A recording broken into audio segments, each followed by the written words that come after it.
Assalamualaikum warahmatullahi wabarakatuh.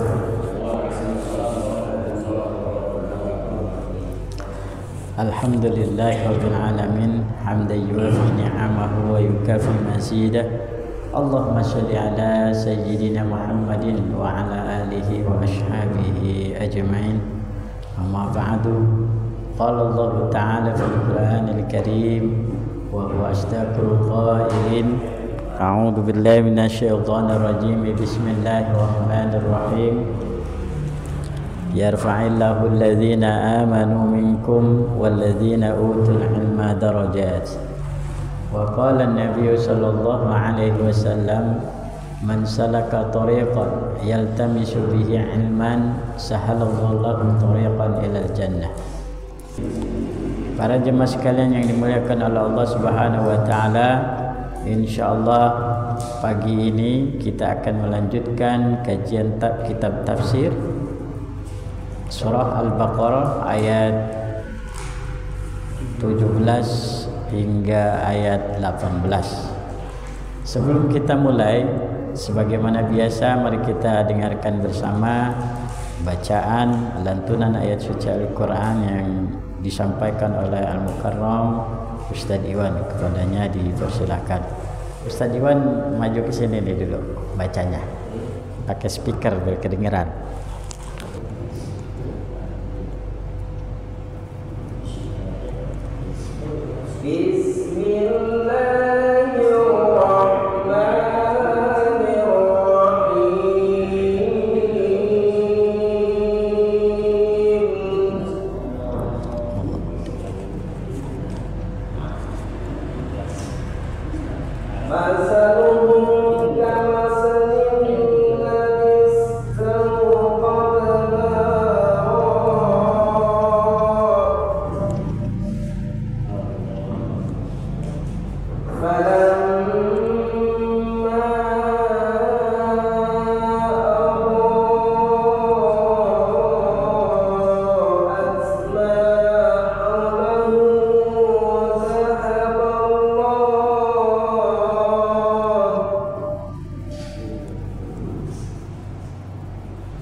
Baiklah para jemaah sekalian yang dimuliakan oleh Allah Subhanahu wa taala. Sekarang mari kita mulai kepada pembahasan ayat yang tadi dibacakan oleh Al-Mukarram Ustadz Iwan, yaitu surah Al-Baqarah ayat 17 sampai dengan ayat 18. Silahkan dibuka kitabnya, halaman 3 yang paling bawah. Ada ya? A'udzu billahi minasyaitonir rajim. Bismillahirrahmanirrahim. Mathaluhum kamathalil ladzi istawqada nara falamma adaa'at ma hawlahu dhahaballahu binurihim wa tarakahum fi dhulumatin la yubsirun. Mathaluhum utawi perumpamaane munafiqun,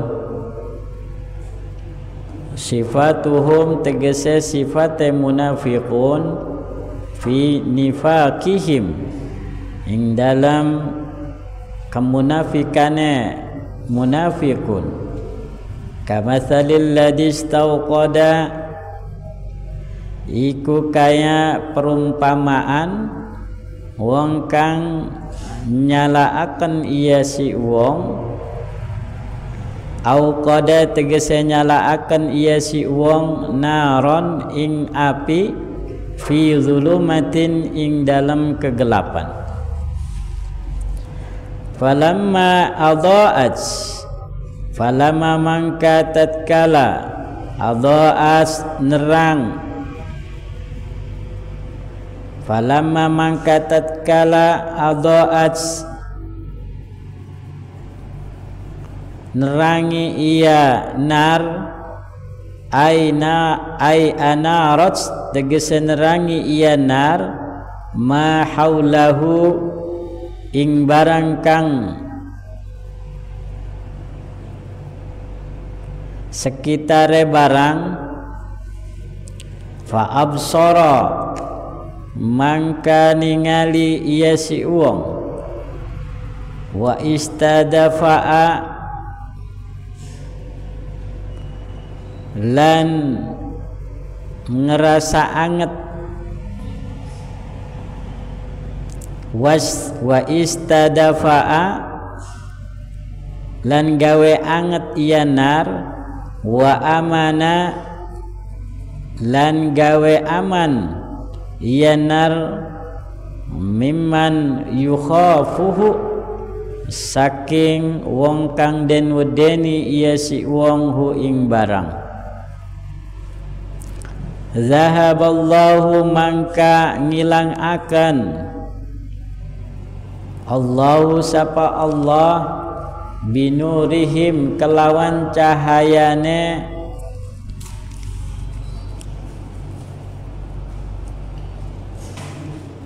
munafiqun ayat fa'ahu tegese matikaken ngelenyap akan Allah hu ing nur wa jam'ud dhamiri lan utawi jama' dhamir lapadhum mura'atun iku dadi pertimbangan li makna alladzi kadue makna alladzi wa tarakahum lan wis ninggal akan Allah hum ing munafiqun fi zulumatin ing dalam kegelapan la yubsiruna hale pada ora la yubsiruna hale ora pada ngedeleng iya munafiqun ma haulahum ing barang kang sekitare munafiqun mutahayyirina hale kang pada bingung kabeh anit toriki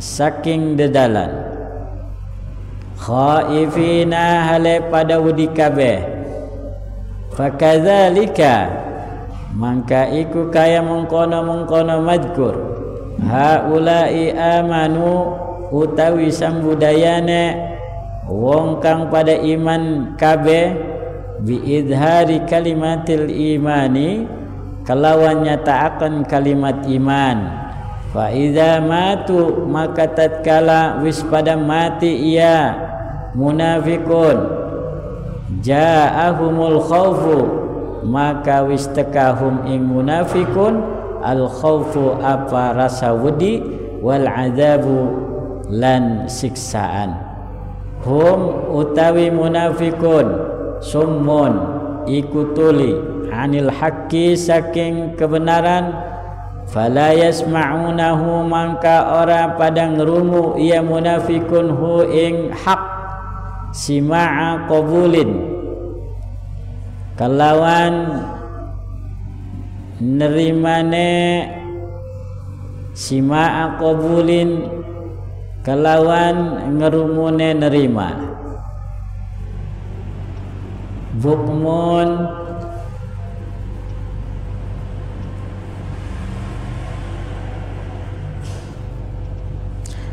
bukmun kang tuli ay kharsun tegese tuli anil khairi saking kebecikan fala yakulunahu mangka ora pada bisa ngomong ia munafikun hu ing haq, umyun kang buta antorikil huda adoh saking dalan petunjuk, fala yarawnahu mangka ora pada bisa ngedeleng, fala yarawnahu mangka ora pada bisa ningali ia munafikun hu ing huda,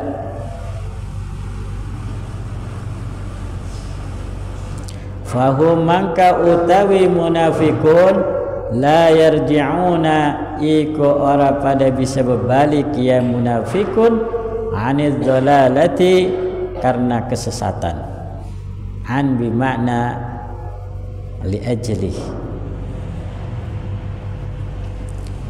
Hadirin para jamaah sekalian yang dimuliakan oleh Allah Subhanahu wa taala, itulah ayat surah Al-Baqarah ayat 17 dan ayat 18. Masaluhum kamatsalil ladzi istauqada nara, perumpamaan orang-orang munafik. Jadi kita coba pahami ayat Al-Qur'annya ya. Perkata masaluhum, perumpamaan orang-orang munafik, kamatsalil ladzi istauqada, sebagai itu seperti perumpamaan orang yang menyalakan naron api. Falamma adaa'at ma haulahu, maka ketika api itu menerangi sekitarnya, dahaballahu, maka Allah melenyapkan binurihim, cahaya kepada mereka, wa tarakahum, dan Allah meninggalkan mereka fi dzulumatin, di dalam kegelapan, la yubsiruna, dalam keadaan mereka tidak dapat melihat, summun tuli bukmun bisu umyun buta, fahum la yarji'una, maka mereka tidak akan dapat kembali, maka mereka tidak akan dapat kembali lagi, tentunya karena kesesatan yang mereka buat. Nah, ini tafsirannya banyak di dalam kitab tafsir. Kemarin-kemarin sebelum kita ngaji, ini sebagai perbandingan saya, itu saya sudah baca berbagai kitab tafsir. Ini sebagai tujuan untuk perbandingan. Yang sudah saya baca ada namanya tafsir Al-Baidawi, tafsir Sawi, tafsir Ibnu Katsir, terus Ma'anil Quran, itu sudah saya baca semua, dan kajian tafsirnya hampir sama. Gitu. Mungkin ada perbedaan-perbedaan sedikit, entah dari penjabarannya ataupun entah dari riwayatnya. Banyak ahli tafsir menafsirkan, ya, kalau kita baca di sini, saya tidak menemukan penjelasan lebih luas, tapi menurut saya ini perlu kita kombinasikan dengan dengan tafsir yang lain, ya. Jadi kalau kita melihat nih pemandangan yang sangat menyeramkan. Artinya orang-orang munafik ini sifatnya diibaratkan orang yang menyalakan api. Jadi kalau kita kembali ke masa lalu, belum ada lampu, belum ada listrik, ya kita bisa bayangkan lah, yang umur 30 ke atas pernah merasakan kan gitu ya. Apalagi umur 40, ya, umur 40 sudah pasti merasakan. Kita ngalami namanya tidak ada listrik, belum ada listrik, belum ada apa itu namanya, aki, belum ada aki, baru ada pelita, ya, baru ada pelita lah. Nah, karena di zaman Nabi ya nggak ada listrik, adanya pelita, ya kan? Nah, pelita juga itu kan obor, ya, obor, ya kan? Udah canggih lah obor mah, udah dikasih minyak tanah soalnya ya. Iya.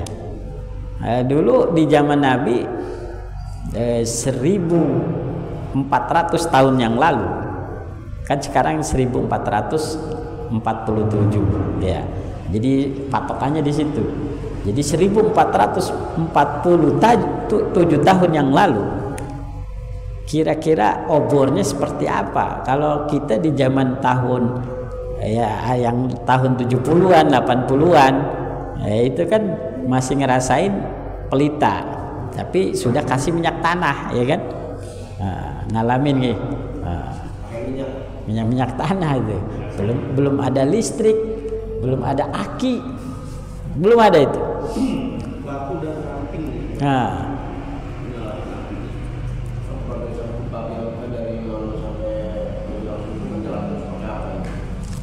Ngalamin tidak bapak-bapak nih? Zaman kita kecil dulu, kalau ngaji itu karena gurunya jauh, zaman dulu kan beda dengan sekarang. Sekarang mas serba enak ya. Ngaji itu kalau kita mau ngaji itu ke guru kita itu harus melewati entah sawah, entah hutan,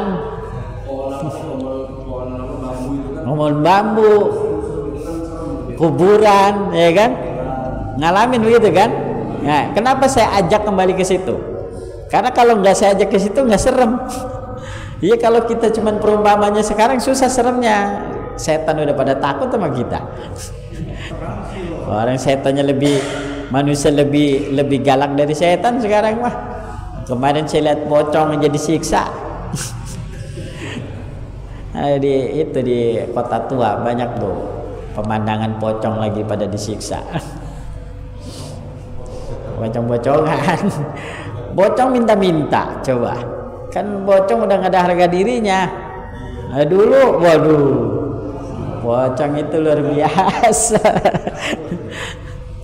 Iya, jadi makanya saya ajak kembali ke dulu, karena ini biar kita ada chemistry-nya lah. Jadi kalau kita ibaratkan ketika pelita ya, di zaman dulu nih, kita berada di masa dulu, karena ini perumpamaannya dulu.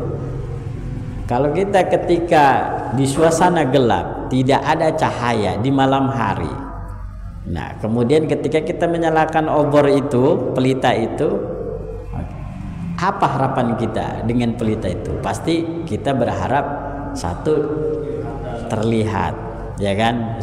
Kedua, ya kalau di suasana yang dingin, kita mendapatkan kehangatan dari efek dari pelita itu, ya kan? Di malam hari, ini kita bicara malam hari. Kemudian selain itu, kita akan merasa aman dengan terangnya kegelapan itu. Kita akan merasa aman dari yang kita takuti. Yang kita takuti saat itu tentu banyak lah.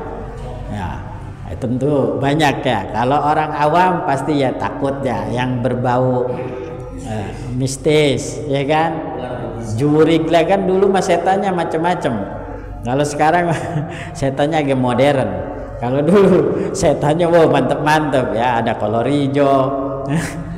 Ke kolor hijau udah kesiniannya. Nah, kalau dulu mah yang serem itu wewe gandul. Apa itu? Gondorwo. Oh, gondorwo, wewe ya. Wah, apa itu udah serem banget kan? Nah, iya, kalau dulu.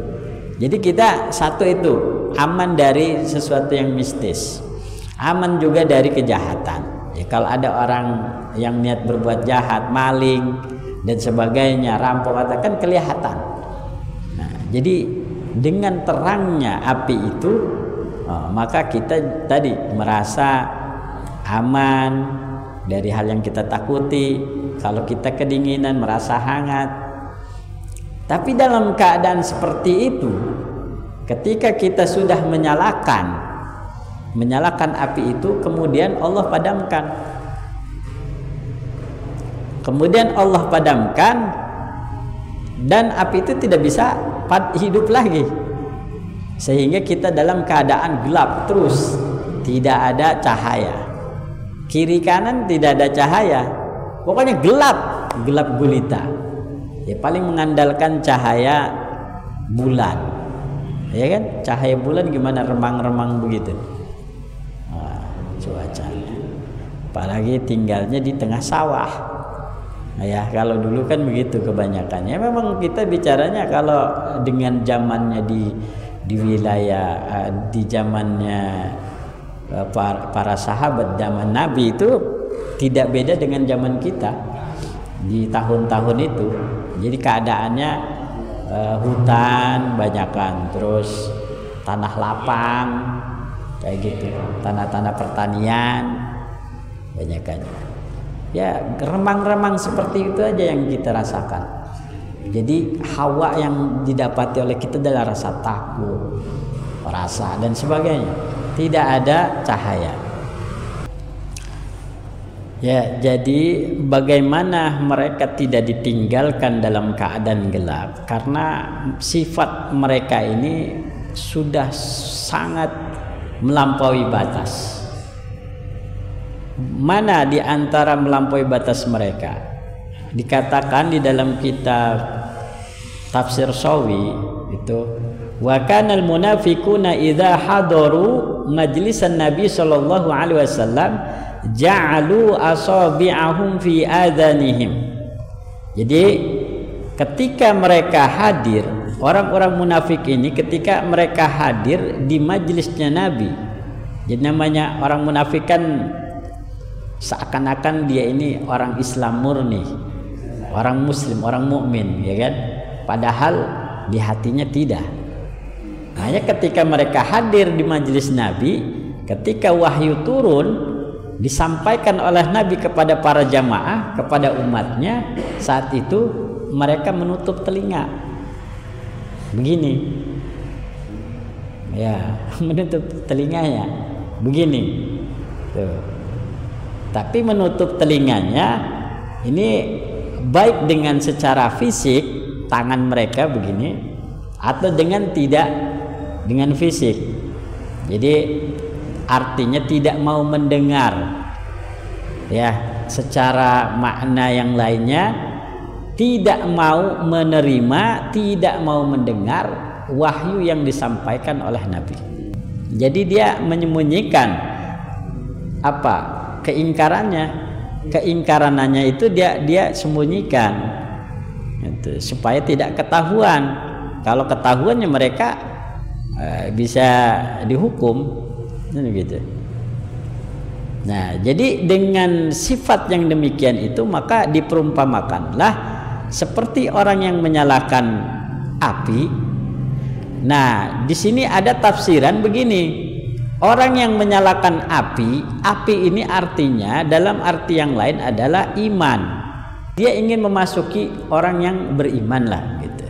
Ya, ini maksudnya begitu. Orang yang ingin menyalakan api, orang yang menyalakan api. Nah, kemudian setelah api itu menerangi dia, kemudian ketika orang-orang beriman percaya kalau dia itu beriman. Nih, ini begitu tafsiran yang lainnya.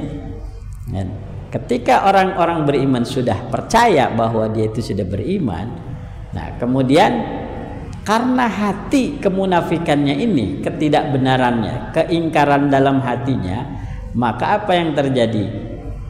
Dahaballahu falamma ada'at ma haulahu, ketika api itu menerangi sekitarnya, dalam artian yang lain ketika orang-orang beriman percaya kepadanya, kan begitu ya.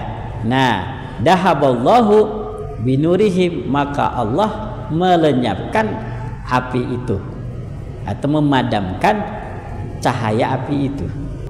Tidak bisa kemudian dia terus menyembunyikan kemunafikannya di hadapan Nabi.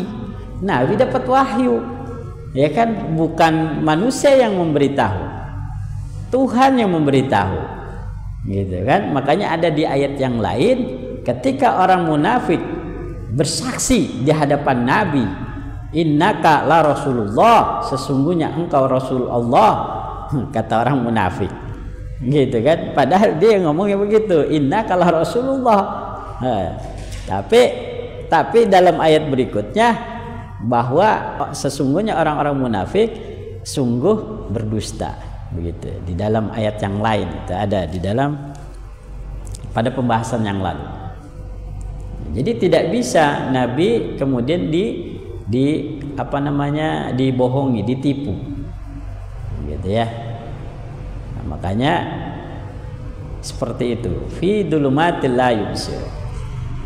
Nah, kemudian itu perumpamaan yang pertama. Sebenarnya ada nanti di pertemuan yang berikutnya itu perumpamaan yang kedua. Nah, sebelum kita bahas jauh ke sana, ini saya akan sedikit membahas tentang pemahaman penerjemahan, karena saya tidak mendapati yang lain pada dua ayat ini ya. Pertama, coba perhatikan masaluhum kamasalil ladzi. Nah, kata alladzi di sini ada ya, ada. Itu kalau dalam bahasa Indonesia itu artinya yang, bisa juga artinya orang. Nah, ini biar kita belajar bahasa Arab ya, bolehlah belajar bahasa Arab ya. Alladzi kalau di dalam Quran terjemah apa Pak Farhat? Ya, di perkatanya. Iya, alladzi. Orang yang menyalakan. Nah, bukan yang menyalakan orang-orang. Iya, makanya kan kalau tanpa guru bingung kan. Jadi alladzi itu kalau dalam terjemah perkata itu artinya orang, bukan orang-orang. Nah, ini ilmu bahasa nih. Nih sengaja saya buka supaya kemudian kita dapat lebih paham. Nggak apa-apa bapak-bapak para jamaah sekalian bahwa Quran terjemah perkata ya itu juga bisa membantu. Nah, tapi saya luruskan gitu kan supaya paham, artinya bisa menggunakannya ya kan, tidak mentah begitu saja tanpa guru. Beda ya terjemahan itu sebenarnya sudah menggunakan tafsir, jadi terjemah perkata jika ada terjemahan orang kemudian artinya atau orang-orang, mana yang benar? Misal ada Quran terjemah perkata, kemudian satu Quran terjemah yang satu artinya alladzi itu orang, kemudian yang satunya orang-orang. Ya, mana yang benar? Yang benar adalah aslinya adalah orang, satu aja. Alladzi itu dalam ilmu nahwu itu namanya isim mausul yang berbentuk mufrad. Ini mufrad. Jadi dia bukan jamak. Kalau jamaknya alladzina. Nah, kalau alladzina nanti artinya orang-orang. Nah, terus kenapa kok ada yang menerjemahkan orang-orang? Nah, ini alasannya. Pada kata kamasalil ladzi ini, kata alladzi ini bimakna alladzina. Jadi mengandung makna alladzina, walaupun redaksinya alladzi tapi dia bimakna alladzina. Dari mana saya dapatkan? Nah, ini diantaranya ada di dalam kitab Tafsir Baidawi halaman 39 yang saya baca, makna alladzi bimakna alladzina. Tuh. Sehingga artinya kalau mau diterjemahkan orang-orang boleh. Begitu. Ya. Nah, ini jadi masih ada kaitannya ilmu nahwu. Tuh. Jadi alladzi bimakna alladzina. Artinya orang-orang. Makanya kalau saya terjemahkan dengan bahasa Indonesia, boleh kita menerjemahkan perumpamaan sifat orang-orang munafik seperti perumpamaan orang-orang, begitu. Atau juga kita hanya menerjemahkan secara teks seperti perumpamaan orang. Boleh. Makanya kemudian bingung bagi orang awam yang tidak mempelajari itu. Ya, itu.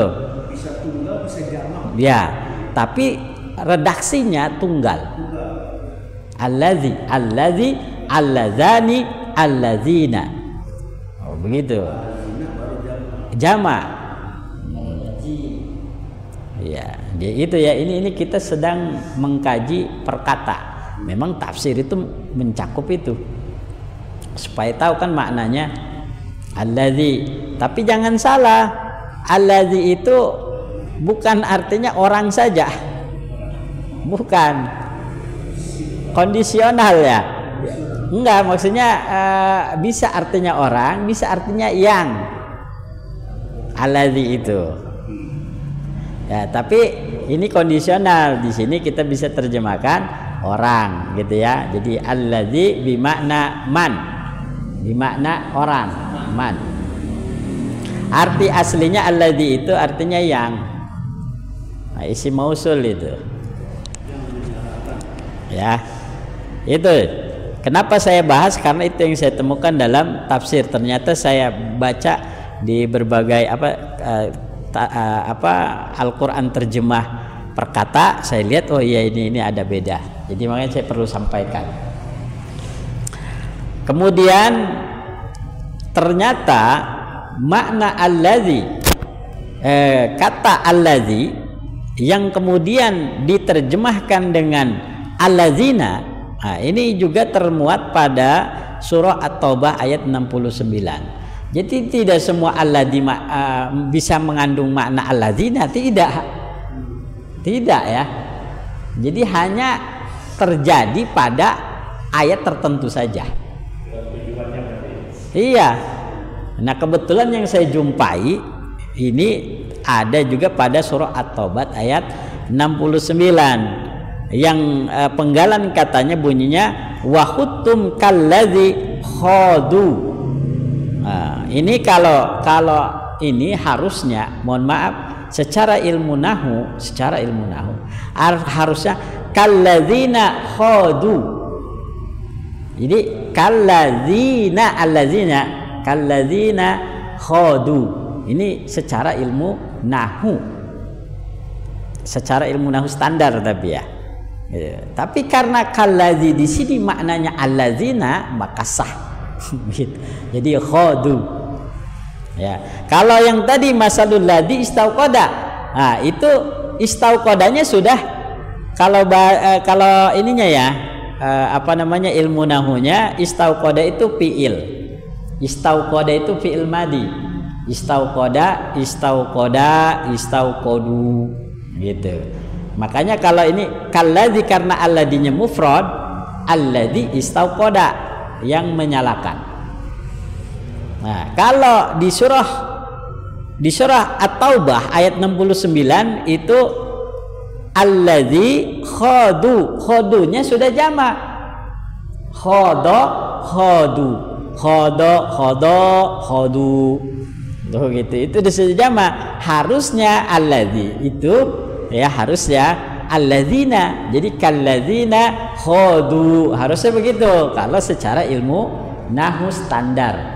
Ilmu nahu pemula gitu. Tapi ternyata tidak. Mana yang kita gunakan? Ya yang kita gunakan adalah wahyu yang yang menyusun. Oh, ternyata berarti boleh ada istilah allazi maknanya allazina. Nah, gitu. Nah, ini diperkuat oleh ayat ini bahwa oh allazina ada juga allazi makna allazina ada pada surah At-Taubah ayat 69. Itu ya. Di sini cuma penambahan orang-orangan, iyangnya ada sebenarnya. Iyangnya ada. Iya. Iya. Iyang. Itulah penerjemahan Al-Quran itu bukan hanya Al-Quran, menerjemahkan bahasa Arab lah.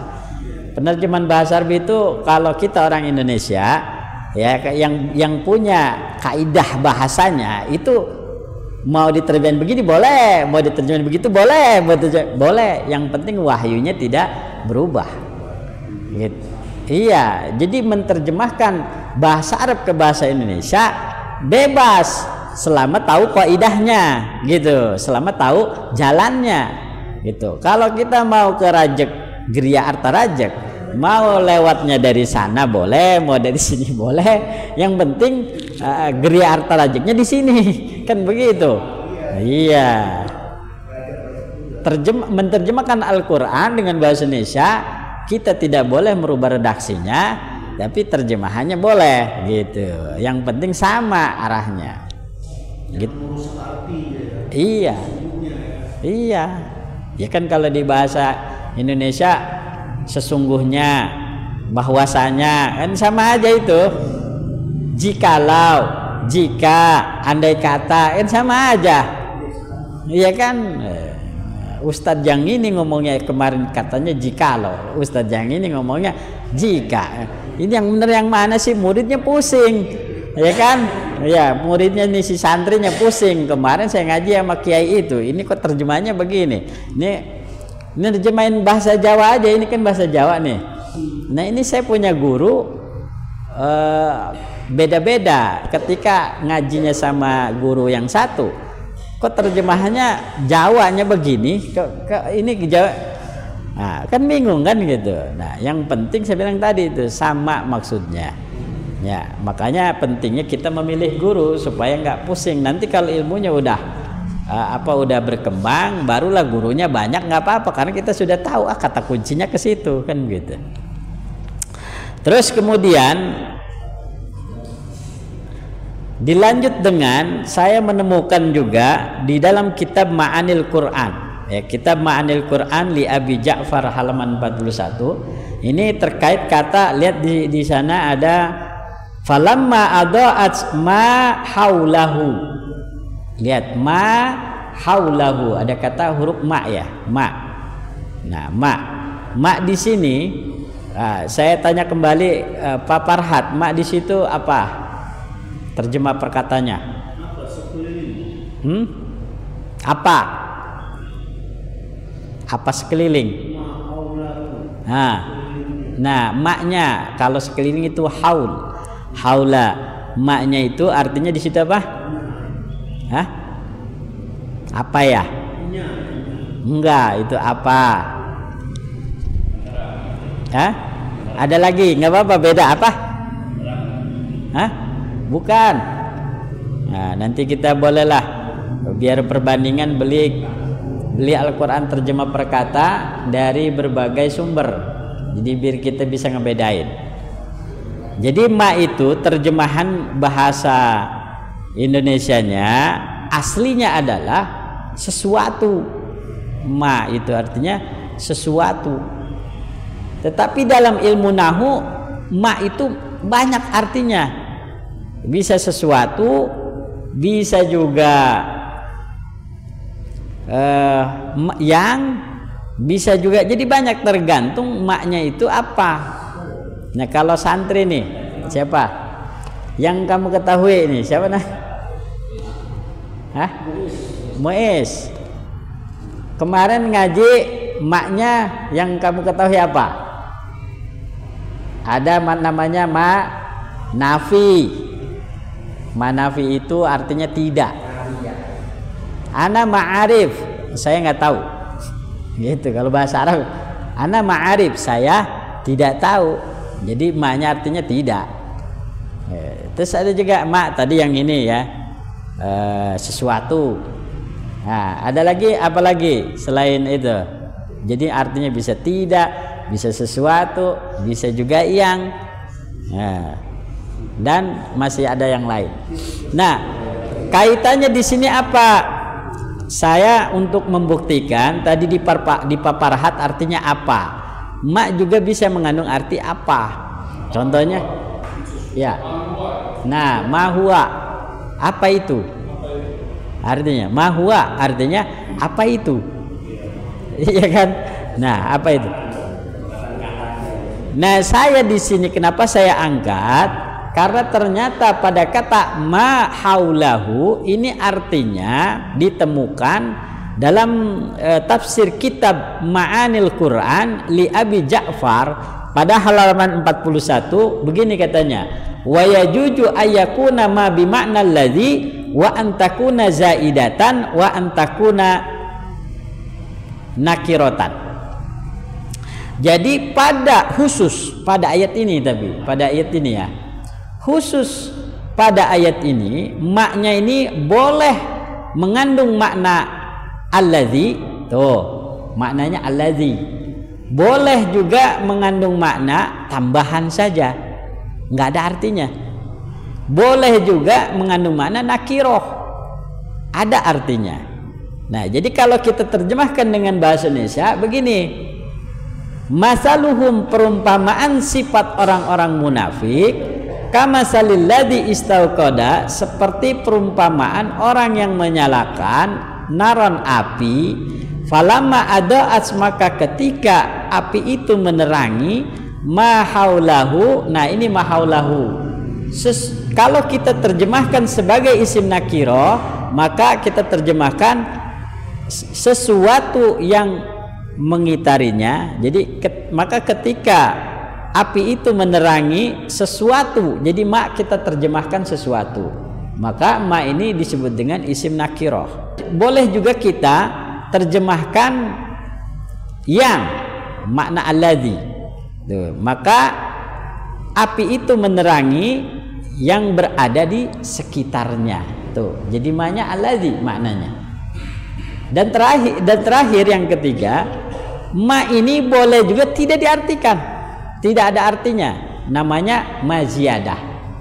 Jadi kalau diterjemahkan, maka ketika api itu menerangi sekitarnya, jadi maknya nggak ada artinya. Tuh begitu. Jadi penting kita memahami penerjemahan ini. Setelah itu falama. Iya. Jadi makna setelahnya itu di falama. Falama itu artinya maka ketika, nah, atau maka setelah, begitu. Jadi maknanya setelah itu falama. Sudah diterangi, digelapkan. Iya. Sudah orang itu yang menyalakan. Dalam tafsir yang lain, ketika dia menjadi muslim, begitu, berarti kan terang dia tuh, nah, iman, karena api itu adalah cahaya iman, dia masuk Islam, ya kan? Karena sifat kemunafikannya, dia berdusta, dia mengingkari keimanannya, menyembunyikan kekafirannya, ya kan? Nah, Allah bukakan kebusukannya itu, kemunafikannya itu dengan cara dahaballahu binurihim. Gitu, Allah melenyapkan cahayanya itu, mematikan cahayanya. Jadi Allah tunjukkan kemunafikannya, iya begitu, dan membiarkan dia dalam kegelapan, dalam kesesatan.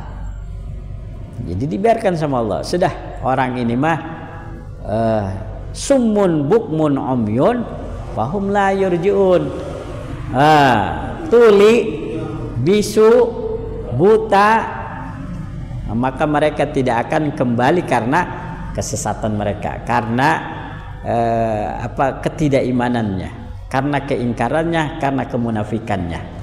Mereka nggak mau dengan kebenaran ya. Iya. Dan Allah Maha Tahu. Maha Tahu, mau ditutupin kayak apa? Apalagi yang dihadapi Nabi saat itu. Iya. Kan agak aneh, orang munafik dia berdusta seakan-akan dia tidak akan diketahui gitu. Ya, kalau kita berhadapannya sama pemerintah sekarang, ya nggak bakalan tahu lah pemerintah ya. Ngadep presiden kita merasa mendukung, ya kan? Sekarang ngedukung, ntar kalau udah ganti presiden nggak ngedukung lagi. Tapi kalau Nabi tidak akan bisa dibohongi, ya. Nabi tidak akan bisa dibohongi. Aneh, Nabi dibohongi. Iya, karena ada Allah yang memberitahu. Mungkin di antara kita masih ada yang masih ada yang bingung dengan qiraat sab'ah. Ya, qiraat sab'ah itu bacaan qiraat 7 ya. Nah, ini saya ambil beberapa pemahaman tentang qiraat sab'ah. Kenapa saya angkat itu? Karena termasuknya di sini kan ada, kita tidak terlepas dari bagaimana cara baca Al-Quran yang tepat. Tidak terlepas dari itu. Terkait itu kita sering membaca Al-Quran panjang pendeknya. Kemudian ada bacaan yang berbeda dari beberapa kalangan. Nah, ini sebagai contoh mad, misalnya mad ya, kita baca mad. Ternyata qiraat itu yang disepakati yang kuat adalah qiraat sab'ah, qiraat yang 7 ya. Nah, tapi kalau imam-imamnya bukan 7 gitu. Itu ada 14 qiraat. Nah, cuman yang boleh diamalkan itu 10. Kalau yang 4-nya itu boleh dipelajari tapi tidak boleh diamalkan. Maksudnya tidak boleh digunakan ketika sholat gitu. Jadi qiraat itu yang kuat riwayatnya 7, kemudian diperkuat jadi 10. Yang 4-nya itu boleh dipelajari tapi tidak boleh diamalkan gitu. Tidak boleh dipakai ketika sholat, gitu aja sebenarnya.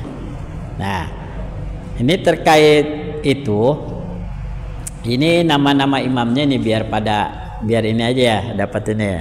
Ini kalau yang mau ditulis tulis boleh.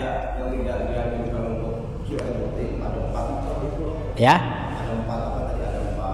Ada 14. Qiraatnya kan ada 7. Kemudian diperkuat 3 jadi 10. Nah, kemudian sebenarnya qiraat itu semuanya ada 14. Qiraat itu 14, 7 yang kuat diperkuat lagi oleh 3 imam. Nah, kan jadi 10 kan? 10. Nah, jadi yang 4-nya itu yang boleh dipelajari tapi tidak boleh diamalkan. Tidak ya? Iya, ini saya bacakan ya. Nih yang 7 itu namanya Imam Nafi Al-Madani. Yang 7 itu 1 ya, yang sab'ah ya. Imam Nafi bin Abdurrahman. Ya, ini nanti kalau nggak kecatat di videonya di pause aja lah. Nah, iya. Imam Nafi bin Abdurrahman, wafat 169 Hijriah. Tuh, biar lengkap ini, hebat. 169 Hijriah wafat. Kita nulis wafatnya berarti hidupnya berarti sebelum itu. Berarti ini kan masih dekat dengan Imam Malik ya. Imam Syafi'i aja itu 200 Hijriahan itu. Pokoknya kayaknya masih ketemu ini dengan kalau Imam Malik sudah pasti masih ketemu. Kemudian yang kedua Imam Abdullah bin Katsir, wafat 120 Hijriah. Wah, ini apalagi nih? Imam Abdullah bin Katsir, wafat 120 Hijriah.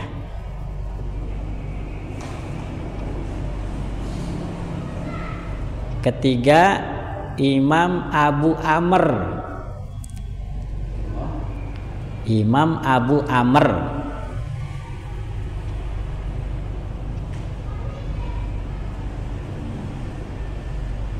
wafat 154 Hijriah. Hijriah itu tulisannya H aja. wafat 154.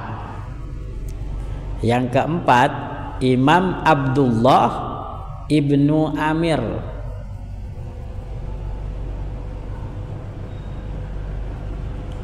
wafat 118 Hijriah. Yang kelima Imam Asim,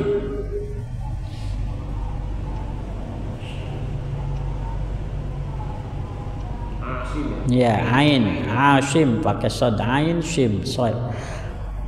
Imam Asim wafat 128 Hijriah. Ada. Nah, ini singkatnya takut kepanjangan lah. Kalau Imam Asim bin Abi An-Najud Al-Kufi itu kan kepanjangan deh, singkatnya dulu.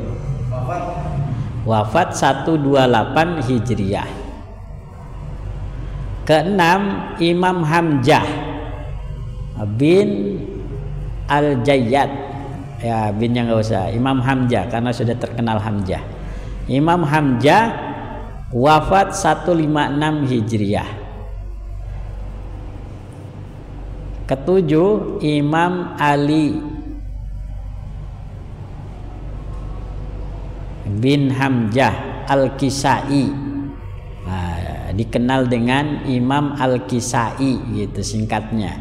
Imam Al-Kisai atau nama lengkapnya Imam Ali bin Hamzah Al-Kisai, untuk membedakan Imam Hamzah yang keenam tadi tuh.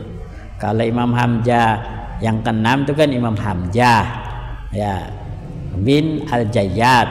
Imam yang ketujuh namanya Imam Ali bin Hamzah. Makanya biar dibedakan Al-Kisai. Jadi kalau saya singkat Imam Al-Kisai gitu. Wafat 189 Hijriah. Gitu. Jadi kalau saya singkat dari pertama, saya ulangi.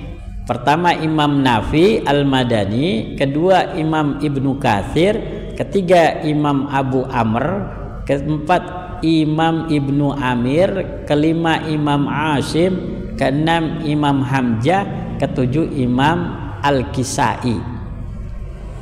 Tuh, begitu. Itu 7 kan. Diperkuat lagi dengan yang 3 siapa? Imam Abu Ja'far. Itu yang ke-8 Imam Abu Ja'far. Kemudian yang ke-9 Imam Ya'qub. Yang ke-10 Imam Khalaf. Nah, itu imam yang 10 itu qiraatnya boleh diamalkan, dipelajari dan diamalkan dalam sholat, diamalkan dalam ngaji dan sebagainya. Nah, ini ada yang 4 ini yang tidak boleh diamalkan. Nah, namanya qiraat syaddah. Ya, qiraat syaddah. Nah, namanya pertama Ibnu Muhaisin.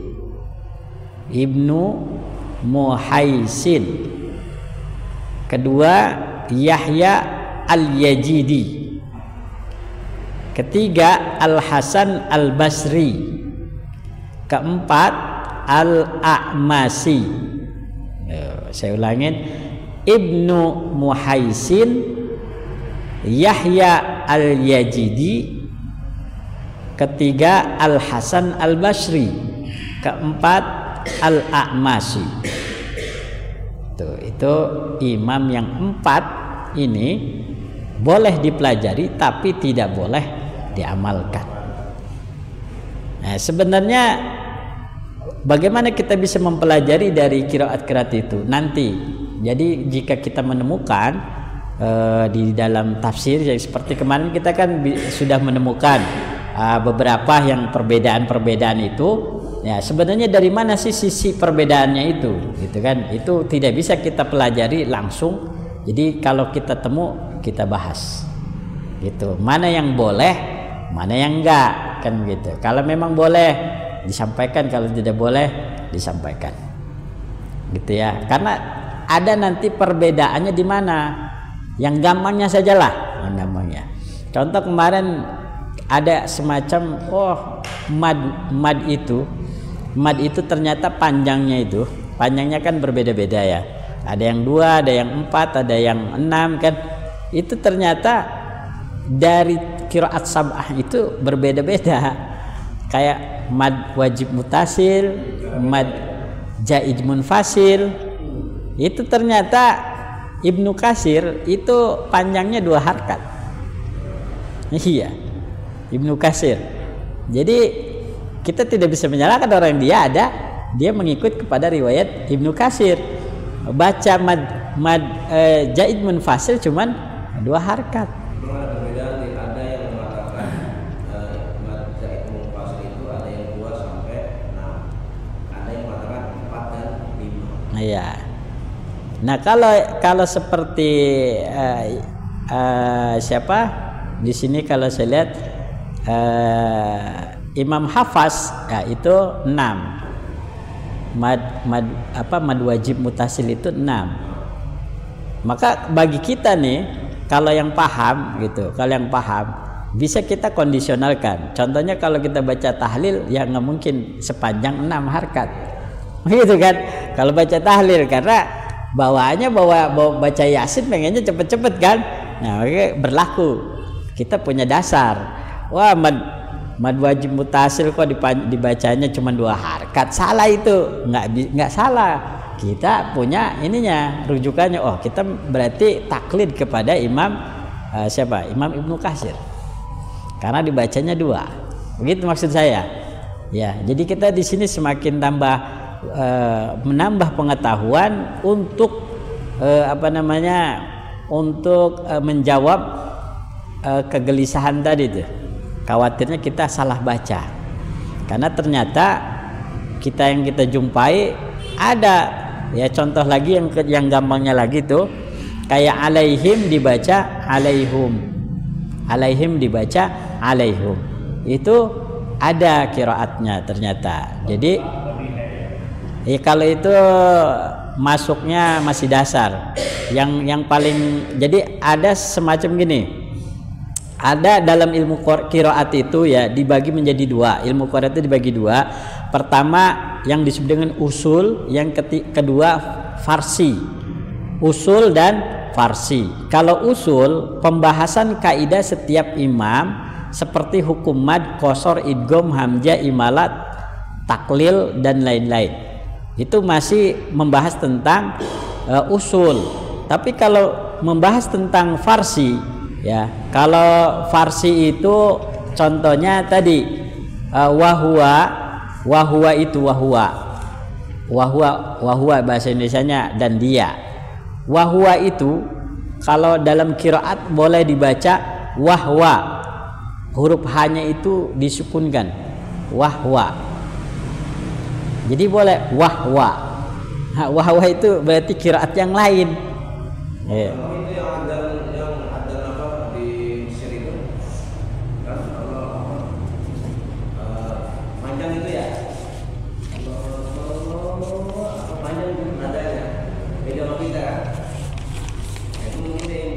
Ya bisa, ya qiraatnya yang lain, ya.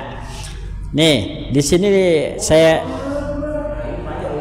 wahwa itu ya, ini Imam Qalun, Imam Abu Amr, Imam Al-Kisai dan Imam Abu Ja'far membacanya dengan mematikan sukun. Jadi huruf H menjadi sukun, wahwa bacanya, wahwa, jadi wahwa, ya. Wahwa. Tapi tidak merubah arti ya? Tidak merubah arti. Nah, Imam Abu Ja'far membacanya dengan mematikan. Kalau sementara imam yang lain membacanya dengan berharkat doma pada huruf menjadi wahwa. Ya. Selain itu contohnya lagi alaihim. Imam Hamzah dan Imam Ya'qub membacanya dengan memberi harkat doma. Nah, jadi alaihum.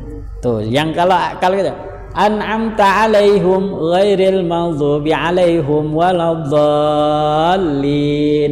Pernah dengar enggak? Pernah dengar? Alaihum. Itu alaihim berarti dia menggunakan qiraat. Jadi jangan asal baca dia nggak tahu qiraat siapa gitu. Jadi ini namanya nggak tanggung jawab, ya kan? Nah, ini yang salah. Walaupun benar tapi salah. Salahnya di mana? Dia nggak tahu riwayat siapa gitu. Maksudnya gitu, nggak punya dalil. Cuman katanya atau denger aja, ikut-ikutan, itu yang tidak boleh. Jadi kalau misalnya ada yang baca alaihum, ini saya jumpai ternyata itu adalah Imam Hamzah dan Imam Yakub membacanya dengan harkat doma. Berarti itu Imam Hamzah, Imam Yakub, ya. Nah, itu dia membaca harkat doma pada huruf H, sehingga dibacanya alaihum. Nah, kalau imam yang lain seperti biasa alaihim. Duh, ya biar ini nambah aja. Enggak ada.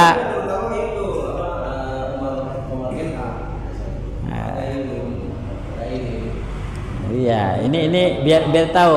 Oh, itu Imam Hamzah, ya, Imam Hamzah dan Imam Yakub.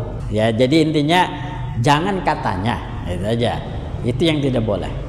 Jadi kita makanya ngaji begini karena kita ngaji tafsir berat. Iya, berat ini gitu. Tapi walaupun berat, ya pelan-pelan. Makanya kita nggak bisa ngaji panjang-panjang. Maksudnya nggak bisa ngaji banyak ayat. Ya, 2 ayat aja udah kemana-mana, gitu. Ditambah, ya kan? Ditambah, ya kita ini pemula, ya. Jadi harus pelan-pelan. Walaupun sedikit, terus bertambah. Ya, jam lewat ya. Karena kita mulainya jam 5:30 ya. Baiklah, itu saja pada kesempatan kali ini. Insya Allah penjelasan yang berikutnya kita akan bahas pada kesempatan yang akan datang. Demikian akhirnya saya akhiri. Wallahu muwaffiq ila aqwamit thoriq. Wassalamualaikum warahmatullahi wabarakatuh.